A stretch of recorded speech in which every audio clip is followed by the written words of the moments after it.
What is up, you guys? Welcome to another incredible episode of the Explain It podcast. We are your hosts. I'm Stephen Hunt, And I'm Ingrid Hernandez. and we are so excited to give you a quick recap of Owners Club this past week that Ingrid and I were at.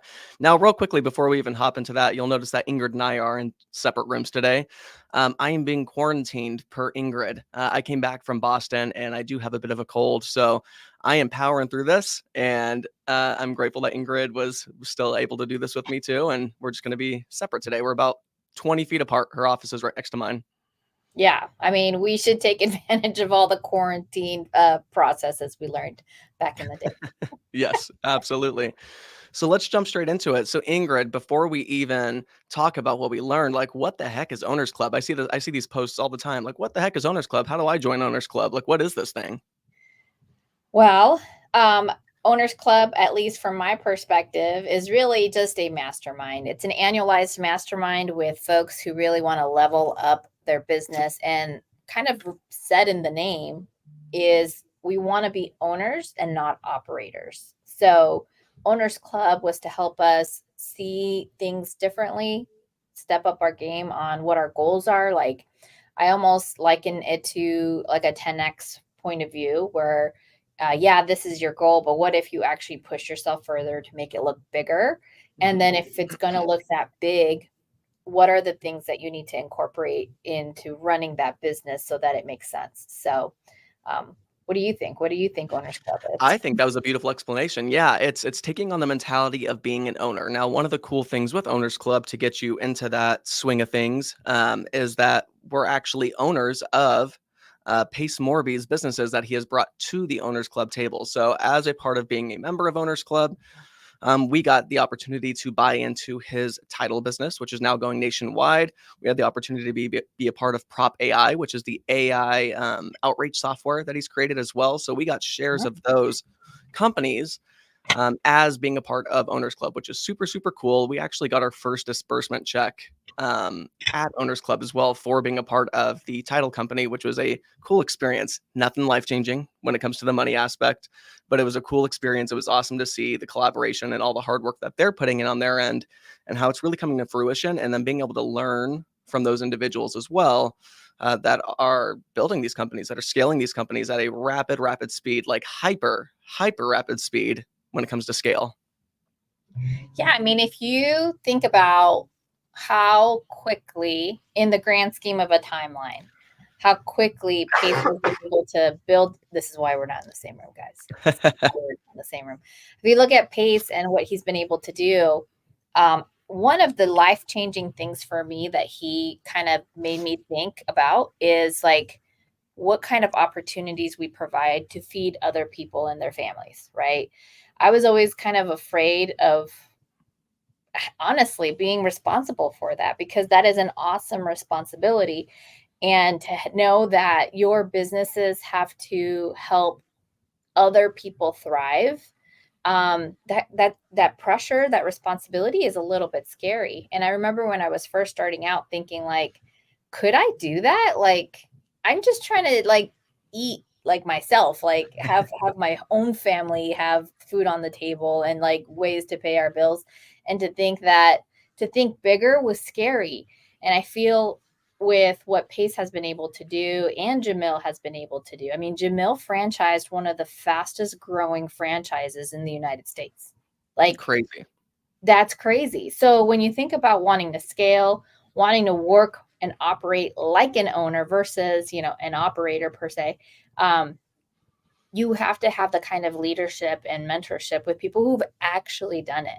And they've done it, and they've done it quickly, which is, and now we say quickly because that's the part of the iceberg we see. Obviously, they put a lot of work. There's been a lot of years and things like that. But I think like once they got it, they feel like they have this responsibility to pay it forward. And I feel like that's part of what Owners Club is supposed to do, is help us get that push that goes much faster that you wouldn't have gotten otherwise. Yeah. And I actually thanked Pace for this one off as well. I said, thank you so much. Thank you for over the years failing as fast as you possibly could. Thank you for putting in the work.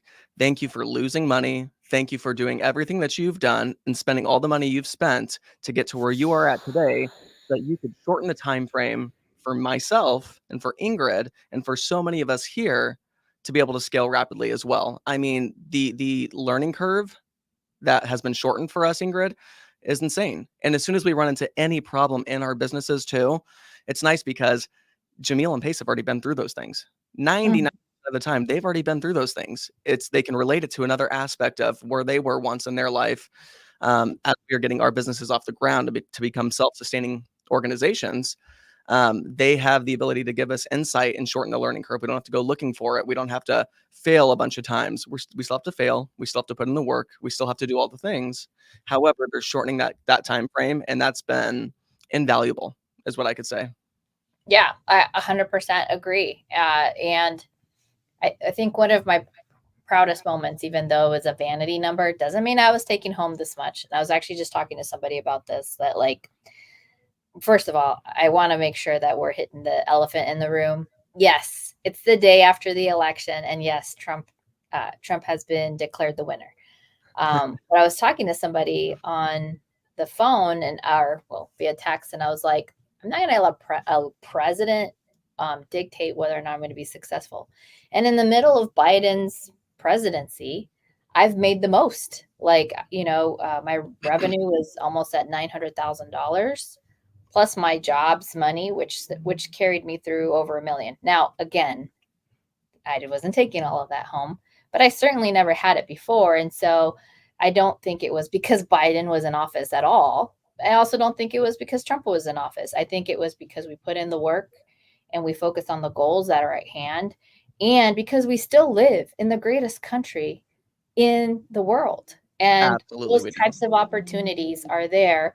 And it's whether you want to go and grab that bull by the horns or not. So I think that sometimes we give certain figureheads too much power. And so if you're disappointed today, I empathize with you. If you're excited, good for you. Like, I'm going to still keep doing what I have to do to feed my family. Oh, absolutely. You should never let who's in power, what's happening in the world affect what you're doing. You should always be planning for the best. I mean, planning for the worst, hoping for the best. It's never going to directly impact you when it comes to business. There's always talks of crazy policies and things like that, but at the end of the day, there's a workaround to everything. You need to know the system. You need to put in the work. You need to be the one to do that. Don't fall into this woe is me mindset because your person didn't win. Because yeah, I agree with Ingrid as well on that. I was doing well during the original Trump presidency, but as the Biden presidency went on, and there were some wrenches thrown into things, I can still say it was the most prosperous time that I've had leading up till now as well. And I hope that we have a continuation of that going into this new presidency as well. But we are in control of that. Nobody's coming to save us. We are the ones that have the ability to choose what we want to do every single day and the decisions that we're going to make every day to make that happen. Nobody else is going to be able to do that for us. Absolutely. Absolutely. I 100% agree. And this is why you have to put yourself in a position to succeed. And so just like Owners Club, right? This was a pricey club to get into, at least the priciest club I've ever paid for a whole year. And we're trying to get the most out of it, but we have to get the most out of it because our family's, future depends on it. And that matters. That matters whether or not we're going to put that effort and grow as entrepreneurs and get better at what we do. So that's and that's I think the confidence I've also grown. I wouldn't just say through Owners Club, but in the last few years, because it takes a minute to get out of that employee mindset. Oh, yeah. You get conditioned, and you get conditioned to say, okay, dear CEO of my company, give us the vision. Where are we headed? How do I help us move that needle along? And Yeah. so when you're always getting that direction, I mean, for me, I feel like I was a good leader, and I always kept that perspective in mind as like, what's that vision he's casting? Because it was always a he. and how do I help move my department towards that and make sure that we were meeting our goals? And when you don't have that, you're like, oh God, how do I make sure that I'm that person? Well, and it's so different too. It really is. Like I remember talking to Cody Barton about this and I was like, dude, I was crushing it in corporate America. Like when it came to leadership, when it came to sales, when it came to all the things.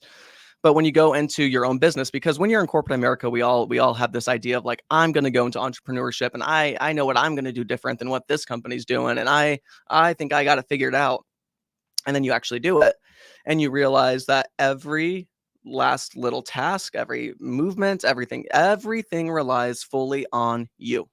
So even though we have the leadership experience, even though we have some of these things which are great, we essentially got a paid internship, a high income paid internship to learn these skill sets, and they are absolutely able to be delivered into entrepreneurship. It's just very different because everything relies on you. If there's an issue with the emails, we're not going to IT to say, hey, can you get this fixed? Right? If somebody didn't have a good experience after we purchased their property or flipped a house or anything like that, we can't go over to the fulfillment team and say, hey guys, can you make sure you get this handled? I'm trying to work on the next deal. It's every last thing falls on you until you can really learn how to systemize those things. So you are in a rapid learning pace, and you're doing things that you don't want to be doing all the time. And that's part of doing the work that you have to do to get to where you want to be. And eventually you can systemize those things. Eventually, when there's enough revenue and you've put in that work, you can bring more people on to help you out. Yeah. Well, I would love to know if those of you in the comments were at Owners Club or are part of Owners Club, or have heard of Owners Club, and sort of what's been your perspective on it, especially if you were there. I see a few folks on here like Drew and Josh. I don't see other comments. So was Sunia in Owners Club? I don't know if I've met him, if he was. I love that name though. Sunia Kinney, I believe. Hopefully I said that right. But okay, let's talk through what were some of the most important takeaways from our Owners Club experience in Boston. I'm wearing my New England shirt today. Yeah. Because, Tumanowski gave it to us, but yeah. Oh, it's Sunia joined Sub 2 weeks ago. Oh, congratulations, Sunia. Yeah, look at another guy taking his future by the balls and getting better at his skills. That was the most life-changing money I've ever spent in my life, Sunia. What a great decision you've made. All it takes now on your end is to make sure that you are collaborating, that you're connecting with people, and that you're putting in the work on whatever it is that you want to do. Don't copy what everybody else is doing. Figure out what it is that works for you and what you want to do so that you can wake up feeling energized and that you have a purpose as to what you're working towards every day. That's my only advice I would give on it. Yeah, that's fantastic. That's fantastic advice for sure. We're getting some good questions, by the way. Keep them coming. If you guys have questions about, mine and Steven's personal journey, we were into Sub 2, and really the progression of where we've invested. I'm happy to also provide that too. But anywho, that was great advice for Sunia, because really, I would echo Steven's sentiments. It was the most nerve-wracking money I've ever spent, which was so weird because, we both went to college, right? Go Devils. And we didn't question the money we were spending there. We were just like, okay. Maybe a little. Maybe a little. I was like, did you really need all this? Yeah. Why did the professor write the textbook that I have to buy? But it was accredited though, right? So those frameworks kind of make us feel more comfortable with spending that money. But when I compare my degree, my bachelor's degree, versus learning what I learned in Sub 2, and like the first year that I was very intentional about learning that first year, like the Sub 2 skills are the ones that, in my opinion, are paying off dividends in a much greater. Yeah, for sure. It's, what's funny about that too is it's not even just the Sub 2 skills. So it's not the real estate journey that we both went on, Ingrid.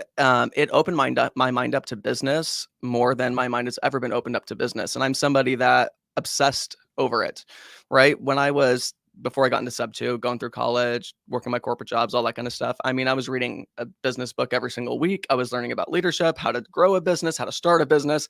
I was trying to get every last detail of every piece of information that I possibly could so that one day I could be an entrepreneur. And I joined sub two and I saw all these like-minded individuals taking action and going after it.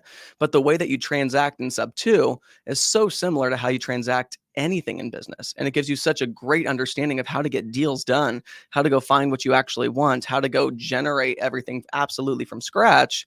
So it was such a mindset shift joining sub two. Yes, the skill sets of knowing how to do a sub two transaction and work through title, it's awesome. Super, super cool stuff. But there's so much more that came along with that. And there's so many resources and friends that I made along the way with that have helped me really just catapult my career into entrepreneurship where I didn't feel comfortable to do that previously by myself. Yeah. Like maybe if there had been a fraternity slash sorority in college that had this very specific, that's kind of what it feels like, right? And it feels like we're all, besides Owners Club, because it really is a club, but sub two in general is a community, is a club. I feel like you're in the club. I don't know if all of you just heard the rap song in the back of your head when I said in the club. And because you're around such like-minded individuals, it does open up your perspectives on what you can achieve. And to your point, Stephen, like being in this environment and the fundamentals that sub two can teach you, like again, it's a misnomer to think that they're only teaching you creative. They actually teach you how to run a business. And all like Pace used to call it the conveyor belt, right? Like here's the conveyor belt of business. You have your lead generation, your lead management, like your closing, your fulfillment, like this position, like just all of those things. I was like, oh my gosh, all of this is transferable to any business. Literally. And he used to talk about leads is the lifeblood of your business. If you don't have leads, you don't have a business, you have a hobby. So when he said that, I was like, oh shit, I have a hobby. Yeah. At the time that I was doing this. Yeah. No, it's absolutely the lifeblood. The way that I've always phrased it too, and getting into starting my own businesses as well, I've even had to shift some of this approach where I'd say the leads and the sales of a business, it's the oxygen to a business. You can't breathe without it. There's no even starting, right? Unless you have leads and you have sales coming through to start a business. And Pace talks so heavily about that. How to go find leads, how to go do all the things, and really opening up your mind to what that looks like. Now you kind of go a little bit further. Now you start generating all the leads. You have all the sales coming in. Now we have fulfillment and operations of that business, which I call the heart of the business.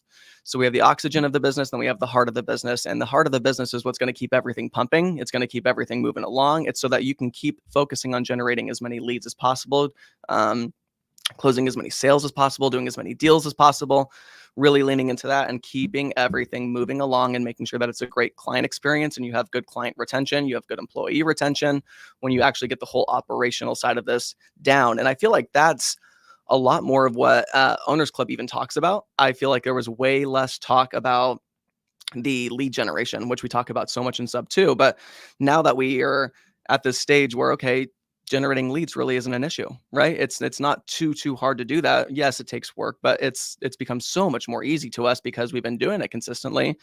Now Owners Club is talking about how do we operate the business? Do we bring somebody in to partner up with us to operate that business? What does that look like? What should they be in control of? What should you be in control of? Whose roles are doing what? So it really starts to expand out on now, okay, we've started the business. You probably don't like your life. You might not love to come into work every single day because you feel like you're just on a hamster wheel. So how do we scale out of that? How do we bring an operator in so that you can focus on doing the things that you love so we can take this to the next level? Yeah, absolutely. So this kind of goes into Rena's question. When did you know it's time to level up to Owners Club from sub two? I do have some opinions about this. Yeah, go for that. Because I would argue that there are some people in Owners Club that maybe weren't ready for Owners Club. You can clearly see that right away. I'll give you one example. We were given a task in June to create our Mount Everest. And there's some context behind that. So Pace kind of went through like how ginormous Mount Everest actually is. And I have zero wants to climb that thing, like the Yeah. real.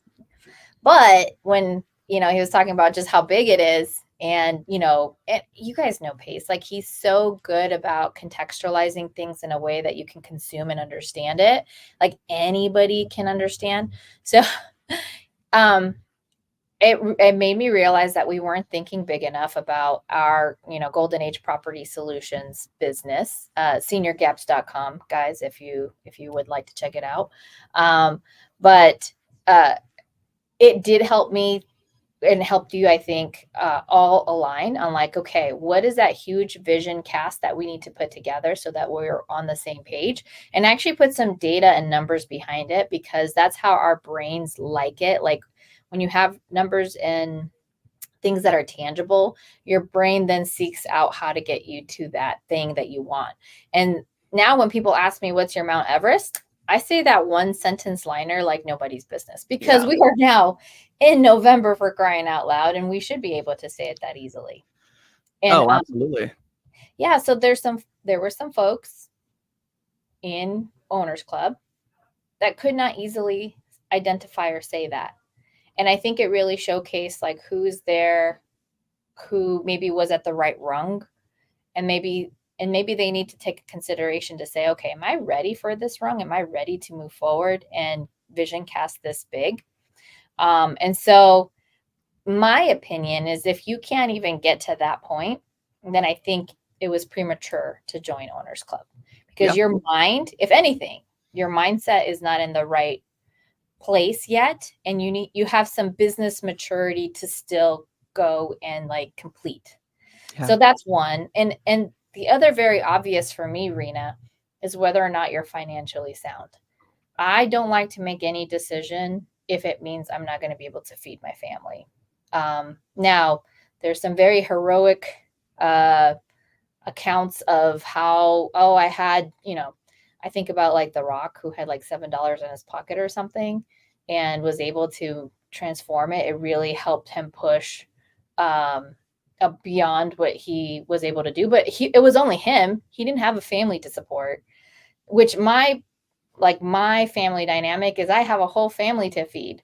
So Hmm. my back against the wall looks a little different than other folks. And I would say I think of things kind of like in a bell curve, because I am a nerd. So if everything's in a bell curve, those stories are very extreme on either end.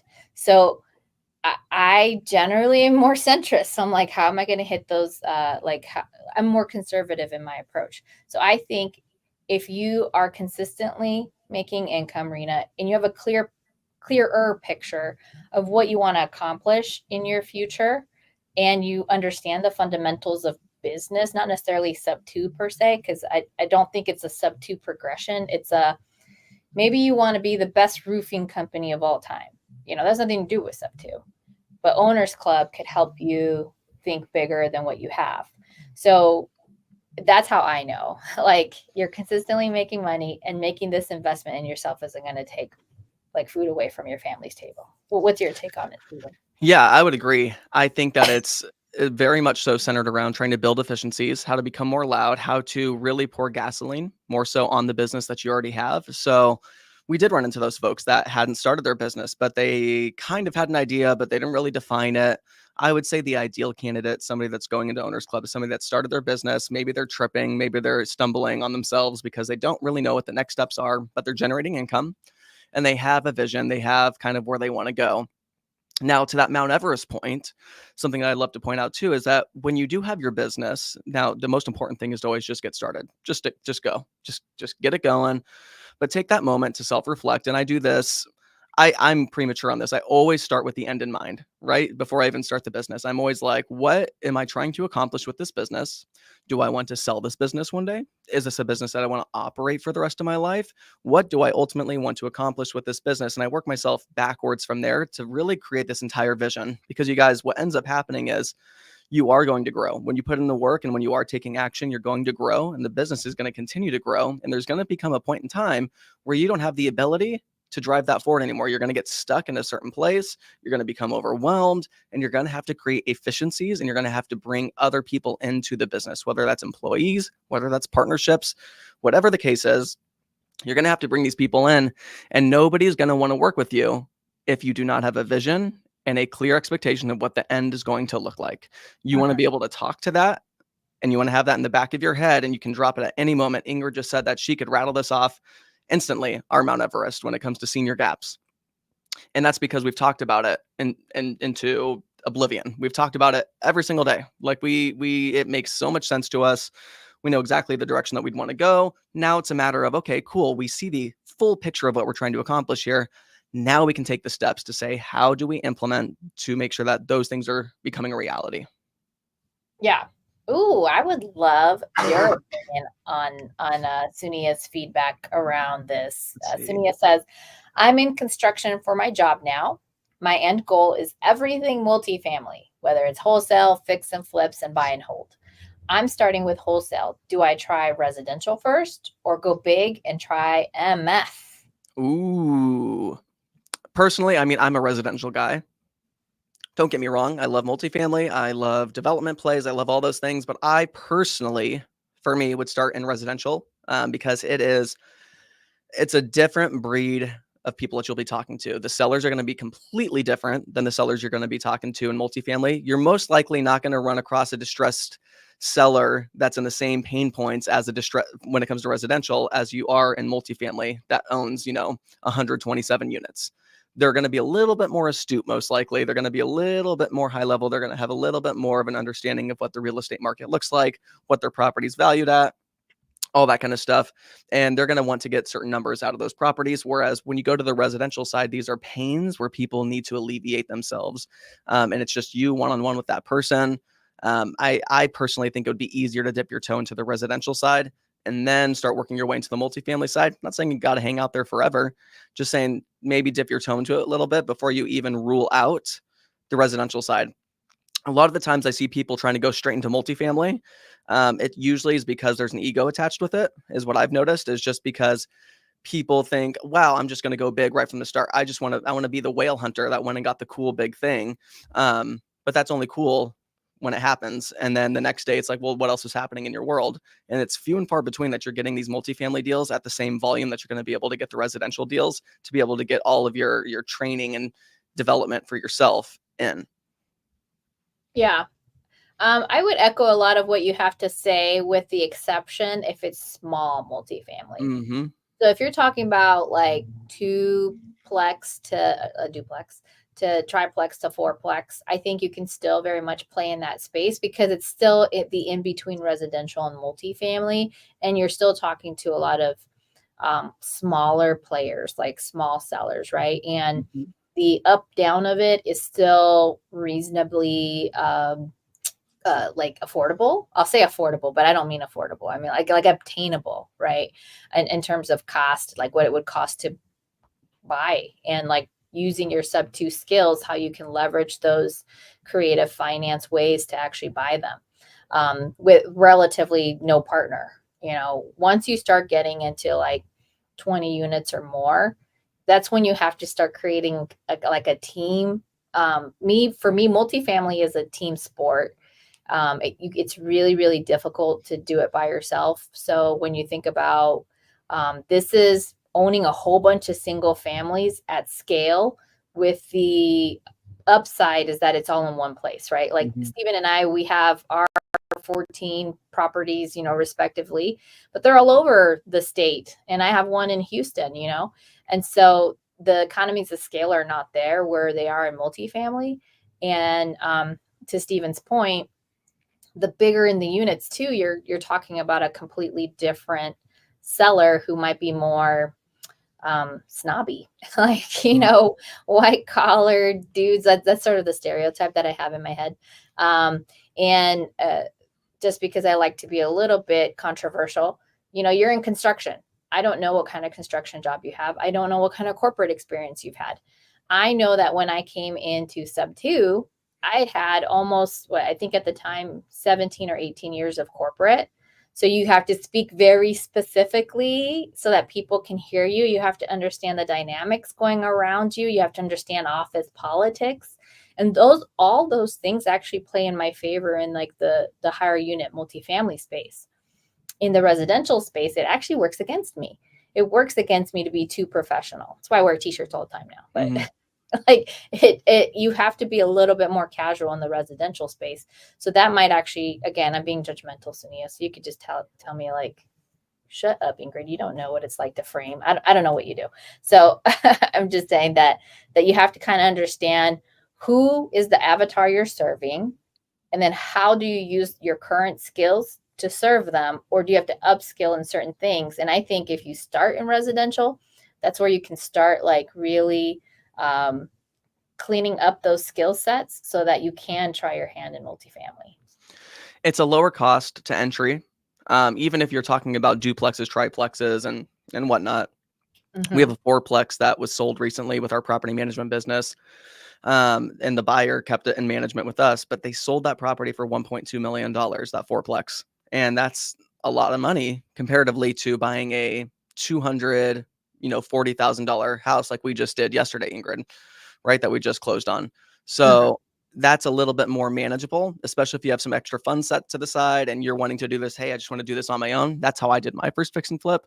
Maybe you don't have the skill set yet just to start raising private money consistently. So maybe it's something on that side of it to where it gives you the opportunity to test things and learn things. Does this work?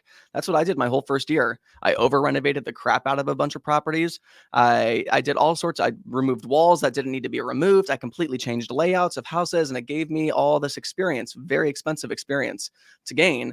However, it gave me this experience to where now I can go in and I can understand, okay, this is exactly what needs to be done based on how much house that I have that I'm working with. And then that is immediately transferable over to the multifamily side of things. Okay, if I'm going to buy these 72 units, and I know that each unit's about 555 square feet and they're all 2-bed, 1-baths, each unit should approximately cost me this amount of money. And I know that if I buy my materials in bulk over here, I can actually get a 25% discount on the tile. I can actually get a 30% discount on the flooring. Okay, cool. I'm going to buy into this multifamily because now I have a really strong understanding of what kind of value I can provide to these units, how I can increase the rents, and what that multiple is going to look like. There's just way more math. There's just way more red tape when it comes to multifamily. So I think it's just way easier to dip your toe into the residential side first. Yeah. Well, I will say, kind of bringing it back to Owners Club, Yeah. I have two really big takeaways. One was not an aha moment, but more of a reinforcement moment. And the other one was an aha moment for me. And it was something that Pace learned from Grant Cardone, speaking of Mr. Multifamily. And I really thought like, wow, that's so true. And then when I lined that back up or parallel it to my corporate experience where self-service and like was such a, and democratizing our data for self-service was such a big deal that when we were trying to, so let me back up. So this was what Pace learned from Grant Cardone that was such a big aha moment for me. He talked about when you work really, really hard to, to do things like what we're doing here on YouTube and get a following. Of the following that you get, you sell them, and it might be a workshop, it might be an education course, it might be something like that. In like, because this is all business, right?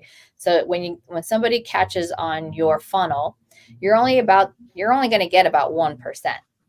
And across industries, that's very typical. 1% of who you market to is technically who you end up doing business with, if that marketing reaches them, right? So when you've kind of self-selected when you're subscribing or hitting the bell in YouTube, which by the way, go ahead and do that if you haven't done that yet. So you're only going to be able to sell them, the 1% of those folks. What about the 99%?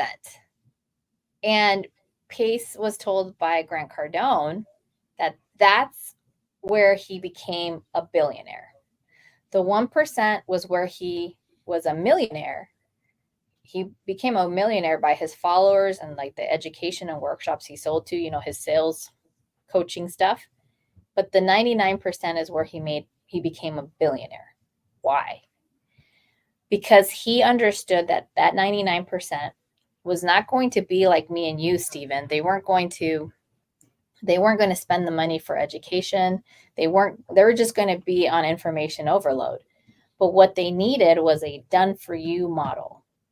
Meaning, if I can bring something to the table that makes them feel like they've made progress without even having to lift a finger, they don't have to worry about HR.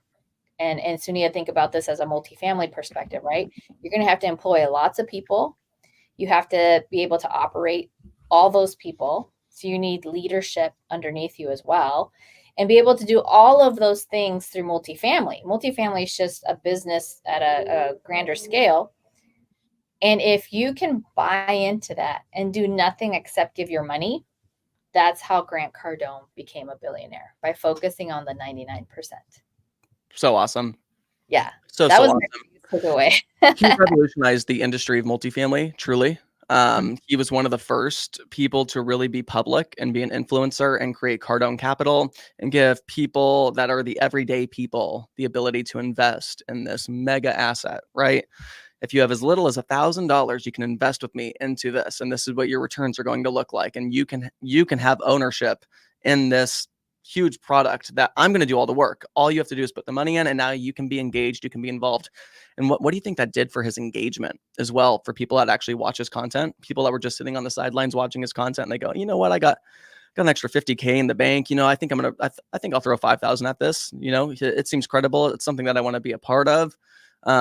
And he did it over and over and over again. And he showed the proof of concept, and he showed the results everybody was getting.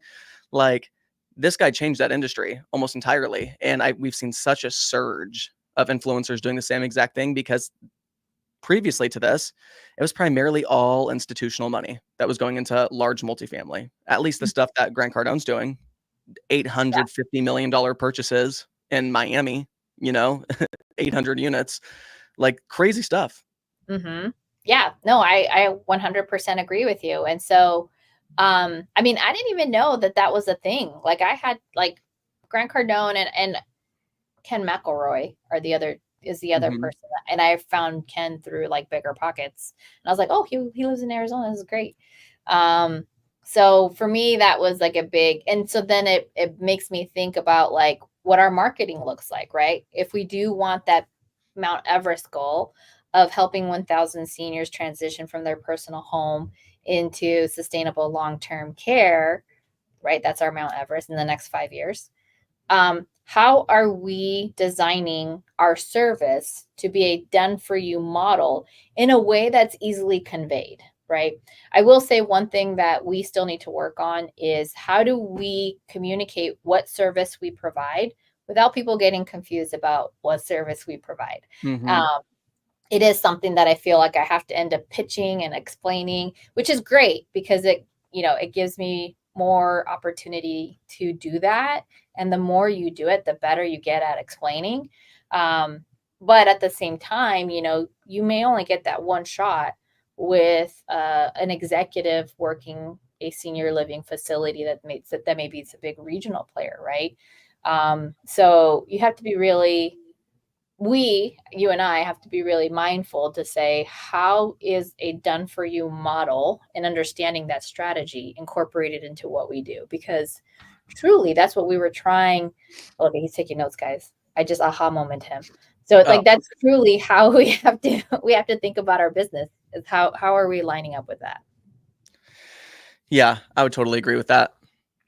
Totally agree with that. Yeah, that's such a beautiful piece of advice and information that he shared while we were there. What was the other one? Because you said that was the first one that stuck out to you. You said there was two big ones that really stuck out to you.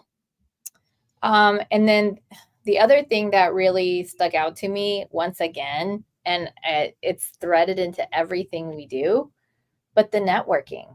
And it doesn't matter if it's a small networking thing or this huge networking thing where it costs a lot of money. One of the most valuable things that you can do is ask two questions. What do you have? And what do you need? And asking those two questions, whether you're at one of our in-person meetups, which we're supposed to have one next week, by the way. Yes. We'll communicate that out to you guys, by the way. or if you're in this very exclusive club where you're paying $25,000 or more to be in the room for only 1 year, those two questions are so pivotal and important in your networking because it's extremely intentional, and I was thinking like, wow, I've been able to grow with Pace to some extent because I've been in all of his masterminds except the first two. And because I volunteered and I wanted to see how I could, help with his mastermind, having been in it already. And those two questions get you so far if you can intentionally go and speak to people. And because we have such a go-giver mentality based on the environment and the precedents that Pace has put together, like those two questions can get you so much more business. What do you think? Oh yeah. Oh yeah. But here's the other side to that too, guys. If you are going to these things, if you're coming to our meetup, if you're joining masterminds, great questions to be asking. You should ask yourself that question before you even step in there though, because other people are going to ask you the same question and say, what do you have? What do you need? And I'm going to tell you right now, 70% of the people that I talk to go, I have a, and it's the stumbling. I'm like, okay, let's back it up. What do you do? Right. Mhm. And then we just have to kind of work through it. So being able to know exactly what it is that you're looking for. This is why my wife and I were able to hit the ground running so quickly. And I'm sure it goes the same for you, Ingrid, is that every single event that we went to, and this was a full-time job to us. We looked at this as a full-time job. We went into every event going, the whole purpose of tonight is that we're raising private money. We need to raise private money tonight. This is all we're going to talk to everybody about. We're not talking about the deals we're doing unless it involves private money and who knows the right private money lenders. And we would sit there and we would go back and forth to this person, to that person, to this person, to that person until we found the right people to talk to. So being intentional with what you're actually looking for while you're there too, and then being able to ask everybody those questions and then making the connections. Think about being a great host. If I'm hosting a party at my office, if Ingrid and I are doing a meetup and um, I meet Sharon Lee Smith, right? I meet Sharon Lee Smith there, and Sharon Lee Smith goes, I raise money for multifamily. And I go, cool. I don't do any multifamily. This isn't something that maybe we can work on and collaborate on right now. But then I go talk to Brad over here and he goes, I'm looking for somebody that can raise money with multifamily. And I make those connections happen. Think about the impact that makes for those two individuals. I got to be the one that connected those two individuals. It's helped me sprout more relationships. And now I have people where this guy's developing multifamily and Sharon over here is raising the money for the multifamily. Cool. This has just created more opportunities that I have to work with now because I was being a great host in terms of making the connections for other people because I'm looking for what I need. And then I get to tell both of those individuals, this is what I'm looking for. I'm looking to raise private money for fix and flip opportunities in Arizona. And then Mhm. they can start thinking, oh my gosh, I just met this guy over here at the bar and you should really talk to him. So they start looking for us as well, right? We've turned everybody into our network at that point in time. Yeah. And then you have to also understand like where you are in your journey on whether or not you would monetize that scenario. And let me give you a perspective. When I started in sub 2, right? Like first of all, even though I had had my license since 2013 and I had real estate experience, I still thought that I didn't have much to offer because I wasn't an investor per se. I mean, I had dabbled in investing, but not a whole lot, not in any confident way. That's why I was in sub 2 in the first place. Um, so the way that I was able to get out of my shell over that was one, get educated. So you like, I am that person that if you give me the manual and you give me a toy, I'm going to read the manual before I get excited with the toy. I mean, that's just my personality. It's just the way I work. Yeah. And then aside from that, then I felt like I was worthy. Like, oh, you mean page 3 on the contract? Yeah, absolutely. What Pace meant by that or whatever, right? And then second to that, then I just started giving without an expectation of receiving, meaning I would make those connections. And I was in a place where I didn't have to earn. I was just ready to learn, right? And so when I was making connections with folks, I didn't have an expectation of making money because I was trying to build my personal brand, right? I would say even now I'm probably still I still lean more to give and expect not to receive. But there are some points that if I was going to make a connection like that, and if you were like, yes, I raise capital for multifamily, And I know that there's other folks doing multifamily. I may say, hey, if I bring you a multifamily deal, can we figure out how I could get compensated if I bring you that multifamily deal because you've raised capital for it? Yes, yes. Okay, 3% or whatever that might look like. Okay, great. And I almost did that on a deal coming out of the Owners Club in June, and you know about it. It's that Fountain Yeah. Hills deal. Yeah, I brought the money. I even had them walk the property, and they had the deal. And so I had lined that up first, right? Because actually that matters from an SEC rule and all those things. It's important that people understand your motives before you create a connection where you're expecting to get compensated for. You cannot assume that you're just going to get compensated. I actually brokered that expectation with the person with the deal before I went looking for that money that I knew was already in the room. Mm. It's so So, good. It's so good to make these connections. And I mean, I think a great example of that, Ingrid, is it's one of the deals you did in the early on days. And I remember it was this rip. It was fat. It was up in Sedona, and somebody that you met at a meetup that you showed what you do and how you can add value ran into a situation where they specifically needed the value that you could provide because you connected with them and you guys were able to talk about what you're actually doing and what do you have, what do you need, right? Because you had that exact conversation. So this person ends up bringing the lead to you. And how big was that rep? How big was that whole thing? the wholesale fee was $250,000. Woo. We had said, hey, if you have a deal like this, I will give you 20%, not like this, but I said, if you have a deal and you bring me the lead, I'll give you 20% of whatever that assignment fee is. So he got his very first wholesale deal with me. He made $50,000. I got $100,000, and then my other partner, who I also leaned on, and who I also met during a meetup, Anthony Pappas, my land guy. Hey, He's the one. collaboration. Yeah. So this was all a domino effect of networking. That's all. It was a That's domino crazy. effect of networking and intentionally networking. So when you don't intentionally network, don't expect to get an outcome. You're playing the lottery at that point.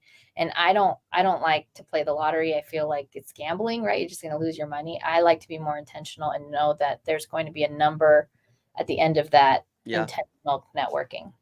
The only way that you're going to be able to build confidence in this industry, and this does go into Owners Club as well, and be able to get to the point where you can scale and you can continue to grow yourself is by doing the thing. So that's why I said in the very beginning, you just got to start taking the actions. You got to start doing the thing. But eventually, at some point, you need to start thinking about getting the end in mind. The wholesaler in this situation with that deal we just broke down with Ingrid was just going out and taking the action, didn't know really how to fill out the paperwork, didn't Couldn't know really where to speak take the deal. English. He Could sure didn't know hardly Anthony's speak papas. English. Yeah, didn't even speak English. Where Ingrid speaks Spanish, so could communicate with him. So he goes, "Hey, yo, I don't know what to do with this. Yeah, I tengo un lead. here, tengo un yada." Um, uh, and Ingrid goes, "Oh my gosh, I have the perfect person for this. I know exactly who can do this." And Ingrid made $100,000 from connecting. This guy, the wholesaler, made $50,000. I guarantee you that's the biggest check he's ever seen dropped in his bank account ever in his life. It Guarantee. is. For sure. And the opportunities that opened up for him, and think about the confidence he built going, "Oh my God, I did it. This is real. I can do this." He doubled down immediately. He doubled down on doing that exact strategy, going and finding deals, and he got involved in the real estate industry. Yeah. And let's be honest, even this podcast, right? Everything you do in this business has to have some intentionality behind it. What is our intentions behind this podcast? For you guys to understand who we are and build credibility with you. Stephen and I have, indirectly built a lot of or raised a lot of capital from this podcast. And we're not even we're not forwardly asking hey, send me your capital. We'll connect and figure out a deal with it. We don't do that. We just talk about what we're working on, how much money we've made certain people, and answer your questions, bring experts on here so that this podcast is even being networking with you with intention. We want you guys to know that we know what we're talking about. And when we don't, we bring on an expert so that we then know what we're talking about. Yeah. So Anyway, like everything you do in this business needs to have some level of intention, some level of strategy. So, but Josh asked this question. I think I kind of answered it, but I'd love your feedback, Stephen, because he asked specifically when you're just getting started to like flipping. When you're just getting started to flipping, yeah, there's a few ways to leverage the experience of others when you're just getting started flipping. It is potentially hiring on somebody that's already flipping to help manage that project using their team and making sure that they're getting a cut of this. I just had a friend of mine recently that did this with another flipper that we actually had on our show, Jem Montero, and wanted to build a relationship with Jem, wanted to learn how Jem was flipping these properties, brought the opportunity to Jem, brought the funding opportunity to Jem as well, said, hey, I got this. I just want you to run this entire project so I can learn from you. And paid Jem $40,000, which is what Jem probably would have made on any other flip. Paid him $40,000 just to do this with no risk to Jem whatsoever. So of course Jem was willing to say, here's every resource I have, here's how I do absolutely everything, and really helped expedite the learning of that wholesaler essentially that brought the deal, that wanted to get into the fix and flip space. So that's one way that I would probably go about doing it.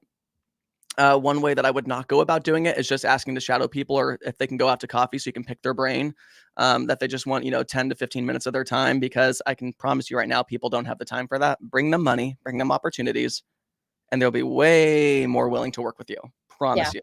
Or get over it and just try doing it yourself and be willing to take some losses. That's really your two routes here. You got to bring value, or just try to figure it out yourself. Yeah. I don't recommend the latter. Like I recommend bring the opportunity. That's literally what I did with my first few fix and flips, because I was in those shoes too, Josh, where it's like, how do I get started when I don't have all the things to get started? And so the first few deals, I literally contracted them because I used my agent experience to like go on these appointments and actually get the deals. After making sure that having fiduciary isn't something they were looking for. They didn't want people coming through their house. They didn't want all the things that just annoy folks. Like literally, Mark and I just had another one this past week while I was in Boston, where I knew for a fact he was going to make more money by putting on MLS. And what did I do? I was like, hey, here's our cash offer. Here's our creative offer, or we can list it. And he went with the listing, which not everybody does. So I think that that's being a responsible investor when you're actually providing the options to people. But anyway, had he chosen the cash offer, of course, this is where Stephen and I would have teamed up to fix it. And that's exactly what I did as an agent when I first started. Was I was having these meetings, and if they chose cash, I brought the deal. I brought it over to they're not in business together, so I won't say their name. But they flipped it for us, showed us all the things that were happening, and that's how I got started. I didn't, and I may have not made any money. That was the risk I was taking, but I wanted to learn. Yeah, and be okay with not making money. Yes, so that you can learn. I mean, I did the latter. When Ingrid says she doesn't recommend the latter, I did the latter, and I can tell you right now, it's not that I didn't make money; it's that I lost a lot of effing money because I chose to do the latter. So do you have the pain tolerance for that? Or do you think it might be better to say, hey, I can take a back seat and not worry about making profit on these deals. I'm going to bring the opportunities to the table. Another approach that I've had too, where people have approached me, is bringing money to me saying, hey, I will fund your fix and flip. I'm not going to charge anything on this. I just want you to use the capital, and I just want to come along for the process. Ingrid and I are working with somebody right now that wants to learn creative finance, that has a lot of liquidity. And he goes, I will lend this to you at 0% interest, no payments due until the very end of the deal. I just want to learn how to do a creative finance deal. And that's the cost that it's not costing them anything. They're just not making extra money on it, but they get the knowledge in return. How awesome is that? There's too many greedy people out there, you guys. Totally. Which you just reminded me, we need to have that conversation with him, because we got 2 co-living opportunities out here in Arizona that would be creative buys, but they all require significant investment, between $50,000 and $60,000 for the renovation work. Easy to buy, harder to stabilize. Yeah. So that's sort of the way these look. So, but I'm with you, Josh. Like, I get tired of all these deals we're looking every day. And even before I even send them to my husband or Steven to look at, I've already said no. It's it can get very, very frustrating, but I think that's just the market we're in right now. Yeah. It's not impossible, Josh. By any means, it's tough to find deals, but here's what I would do if I were you looking to get started in the fix and flips and finding the good deals and all that kind of stuff is you need to define the specific markets that you want. Ingrid and I look all over the place, but we do have defined areas that are like hell yeah areas to us. I would pick 3 or 4 cities, market only to try and define properties in those cities, network with wholesalers, network with agents, and look for deals that you think that makes sense just initially. So big thing for Ingrid and I is that it has to have at least 100K spread from the ARV that they're pitching versus the purchase price. It has to have at least that amount of spread in there because of all the fees that come along with it. And then make your offer or submit and say, hey, I can't buy this at 260. I need to buy this at 230. That's the only way it could work for me. And then let it be. Follow up with them in a week or so, but let it be. That's how the past 3 deals, Ingrid and I were just talking about this, the last 3 deals that we just bought were because we threw out a number that was $30,000, $40,000 less than what the wholesaler brought it to us at. Wholesaler couldn't sell it. They came back to us a week later and go, we're going to come down to your price. Will you still buy this? Yeah, basically correct. And then, like I was saying before, you have to have intention in everything you do. One of the reasons I really was excited about this podcast, other than it's a creative outlet and an outlet to just kind of speak my mind, but also because we do get a lot of folks asking for our time.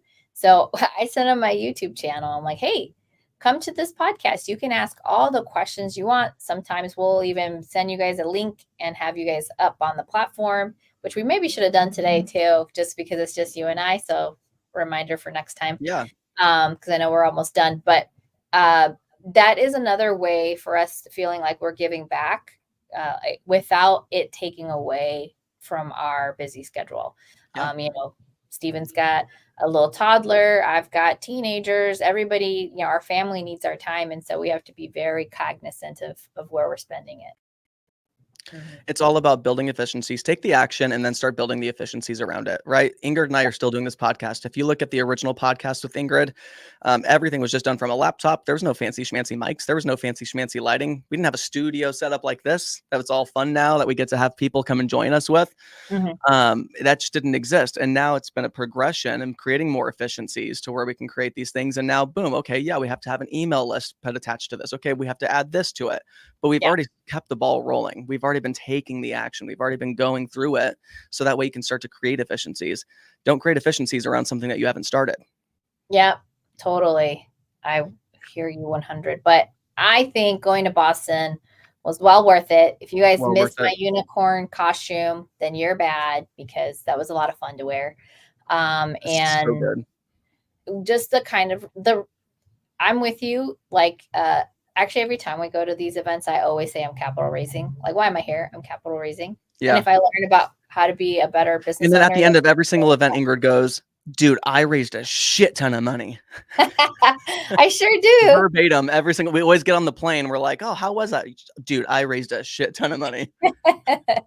And I did. Okay. Yeah. People were like, how do I invest in what you got going? How do I, buy properties with you out here? I am so, so grateful for the relationships that Sub 2 and Owners Club has brought our way, because I really do think that's a very important element to anybody doing business. So. Oh, 110%. 110%. Before we do sign off too, I will share one piece of advice that Pace said. So there's a few quotes, there's a few things people have said to me throughout my life, as it happens with most of us, that were like, wow, that was really good. It's something I want to start living my life by. One of those things for me was my wife's father said to me, you need to keep your give a shit gauge on 0. You need to stop caring as much about so much of the minutia and everything that's going on. Like, you need to just like get through it. Stop caring as much. Doesn't mean you don't care about anything. It just means like, hey, let it roll off your shoulder, essentially, right? Don't care so much. It's just going to do you more harm. It's like drinking poison. So that's number one. And then Pace gave one to me actually through Owners Club, which was a huge, huge takeaway. And I hope there's a takeaway for you guys too. It's a little bit harsh, but he says, shut your stupid mouth and do your stupid job. You're not overwhelmed. You're just inefficient. And that Oh, for me is like mic drop all day long. So now I sit here and I go, oh man, I got to get this done and I got to get this done. Wait, shut your stupid mouth and do your stupid job. You're not overwhelmed. There's not too much to do. You're just inefficient. That's all it is. yeah. That's awesome. I love that. Actually, you told us we're not allowed to use the word overwhelm. Yeah. So, okie dokie. Yeah. What, with 6 leaders in Sun City, how can we fit your senior to rest home model? What do you think it says? What is your interpretation? I think that with 6 long-term rentals and ooh, you see how Oh, that 6 long-term long-term rentals in Sun rentals. City, we can How fit your can senior to to rest? rest home model. That part I don't fully. Broski. This is what I'm telling you that people don't understand what we do. Because so here's the deal. When you're an investor, you are like, what do you mean? And then I think there was like 4 or 5 different conversations I had where I was trying to explain what we did. And I would by the way, one of my biggest pet peeves is to get interrupted before I finish my sentence. But when it happens like habitually, right? I'm looking at you, Manatsukanian. You love to do that. But like it's just hard. It makes it difficult to communicate. So you have to let me finish the sentence and then ask your questions. But it happened a lot where I couldn't explain what we did because I think people got so excited maybe about that we were serving the senior community that they all of a sudden, oh, you do co-living for seniors. I was like, no, I'm not even done with my sentence. Oh, you're buying facilities. Well, maybe in phase 2. Actually, in phase 2, we might buy facilities, but we're not there yet. The service we provide right now doesn't have that piece of it yet. Yeah. And so it was really difficult to communicate. That's what I'm saying. Like, I'm trying to figure out how do we cater our message specifically, Well, or who are maybe you talking to? That's what it comes down to as well, yeah, it's because like if we're maybe I'm talking being to a too hard community, on they myself. understand where we're coming from. They understand fully what we're doing. Mhm. But if we're talking to investors, yeah, y'all need to shut up and like let us finish what we're saying so we can actually talk about what we're trying to talk about. Um, always somebody wants to seniors. They hear the word seniors and Hear the word senior. assisted living facility. I'm like, please calm down. I have like 4 more words to say, and this will all make Sharon sense. knows what I'm talking about. Yeah, yeah. Like let me finish this thought, and I promise it'll answer your questions. But it also kind of revealed to me who is listening to respond and who is listening to understand. Mm-hmm. Right. So if you're listening to respond, you're somebody who isn't going to hear what I'm saying anyway. So that was an interesting perspective. But I agree with you. I'm going to give myself some grace that I was talking to these ambitious investors and they were just trying to seek out the bunnies, right? They were trying to seek out the problems They and want how. to finish your sentence. They want to like, I know what you're talking about. You don't have to explain it to me because I'm so knowledgeable. That's what they're trying to tell you without telling it to you. I know so much about what you're talking about already that I'm going to finish your sentence for you. And I Yeah. go, well, actually, you got it wrong from the top. That happened a lot. I felt like a bitch. I was Yeah. like, no. Yeah. I'm like, what? Like, shut your mouth. Johnny, that was good feedback for people. I feel like I've known this for a really long time, but they did tell us that the most of America, they only read at a 5th grade level. Mm-hmm.